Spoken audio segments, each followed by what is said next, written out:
আসসালামু আলাইকুম, আমি ডাক্তার তমা। আমি এখানে ঢাকা সদর আসনের ডাক্তার খালিকুজ্জামানের ভাইয়েরা ক্যাম্পেইন করছি।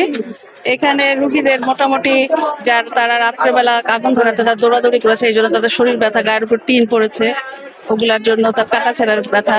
তাছাড়াও তারা সারা রাত খোলা আকাশের নিচে ছিল, ধোয়ার জন্য তাদের ঠান্ডা, শ্বাসকষ্ট, এগুলোর জন্য ওষুধ বেশি লাগতেছে। গ্যাসের ওষুধ না খেয়ে আছে, গ্যাস্ট্রিকের সমস্যা হচ্ছে, এগুলো ওষুধ বেশি লাগতেছে।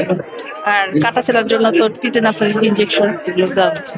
এখানে কি মানে বৃদ্ধ যারা আছেন তাদের বেশি সমস্যা হচ্ছে নাকি বাচ্চাদের বেশি সমস্যা? বাচ্চাদের বেশি সমস্যা হচ্ছে, এখানে বেশি বাচ্চা আছে। বৃদ্ধ যারা তারা বেশি অ্যাটেন্ড করতেছে না, বাচ্চাগুলোকে নিয়ে মারা আসছে। এখন কি মনে করছেন যে এখানে যে বাচ্চা যারা আছেন তাদের পরবর্তীতে ভালো চিকিৎসা অবশ্যই তারা আপাতত চিকিৎসা এখানে প্রাইমারি এসেছে, বাট পরবর্তীতে তাদের নিউমোনিয়া বা অন্য কোনো ইসে যেতে পারে, সেই জন্য তাদের অবশ্যই প্রিকশন নেওয়া উচিত। আপনারা কতদিন ক্যাম্পিং করবেন?